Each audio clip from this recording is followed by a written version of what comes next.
Wow, I haven't been on this channel in a long time. For those of you who don't know, my name is Danny, and I used to make skateboarding videos here on YouTube, and for a while like it did pretty well and it was fun and I had a great time doing it. And then I just kind of lost the passion for it. And I don't exactly know why. Well, I probably do. I did it for a long time.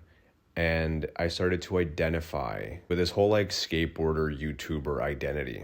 And honestly, it made skateboarding less fun for a long time because it was so centered around it being work and having to film and edit and upload every single week, sometimes multiple times a week. And yeah, it just kind of took the fun out of skateboarding for me.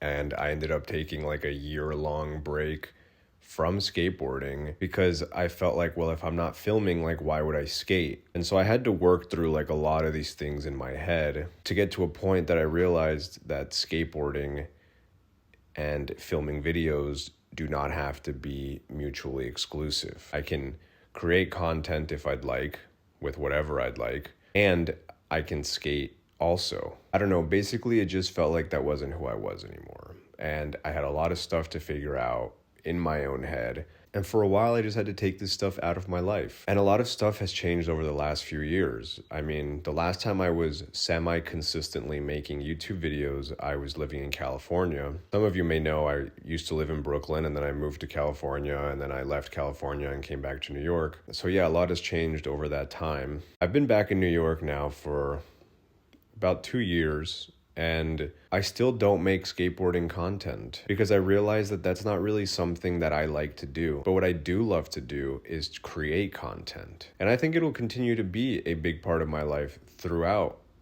my entire life, at least in some degree. While I was making those skate videos and I was feeling so passionate about creating content, there was always this element that I wanted to attach to my skateboarding videos, which was the element of mental health. Mental health has been something that I have struggled with my entire life. It's been very important to me, and I've always tried to put it into the content that I've made.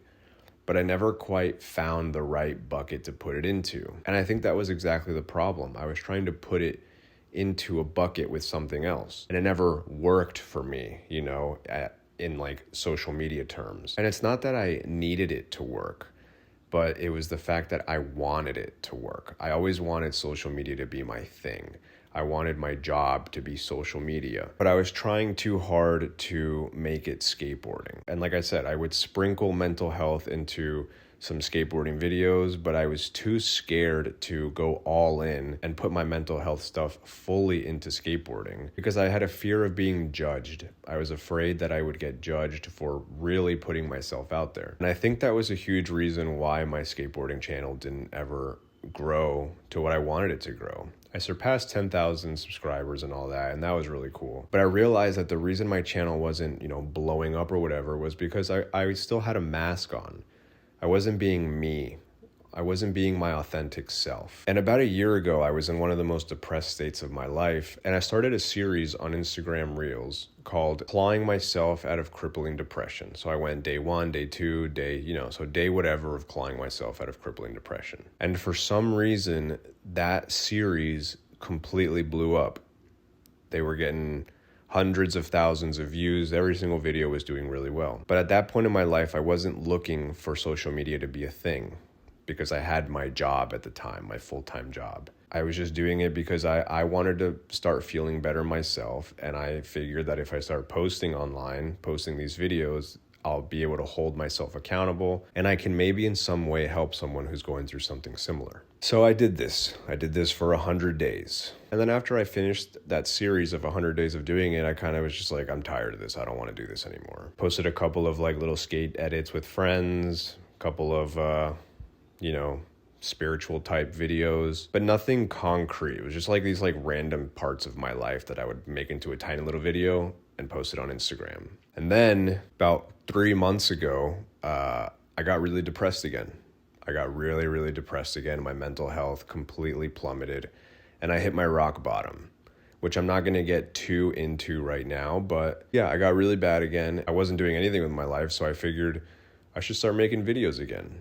And so I started posting my Instagram videos again. And over that time period, which I hadn't really posted after the 100-day series, I don't know, I lost like 10,000 followers or whatever. And I started up again about like 34 days ago maybe. And since then I've been able to gain another 17,000 followers. So it shows me if I'm working on myself, creating content about the one thing that I am truly passionate about, which is mental health and mental health struggles, people resonate with that. I'm helping people in some way, and I'm helping myself by holding myself accountable to things and by finding a way to navigate through my own mental health journey. So I've been doing that. I've been posting every single day for a little bit over a month. The videos are doing well and they're getting recognition. And you know, that's obviously like, that's pretty validating for myself, but also it shows me that there is something good here. There is something good that can help me, can help others, and will just live on the internet as something that I've created. I get to work the creative muscle in my brain. I get to work on myself and find ways to better myself. And you know, everybody wants to be able to make a living off of what they're passionate about. And for me, the passion comes from not only creating content, but about putting my struggles out there, talking about my mental health, being transparent with people, being vulnerable on the internet. Those are things that I've always wanted to be able to do. But like I said before, I always had this mask on and I was too afraid to take it off. But now I'm taking it off. I'm taking the mask off completely. And that's why I'm making this YouTube video right now. And look, I don't even know if anyone's gonna watch this video. My channel has been dead for a couple of years. But for right now, I just wanna use this as another outlet. I just wanna do my best to share my own personal journey. And yeah, that's why I'm here. And if you're new here, my name is Danny Torres, and I like to make videos. And I'm passionate about mental health. And that's it. Thanks for watching.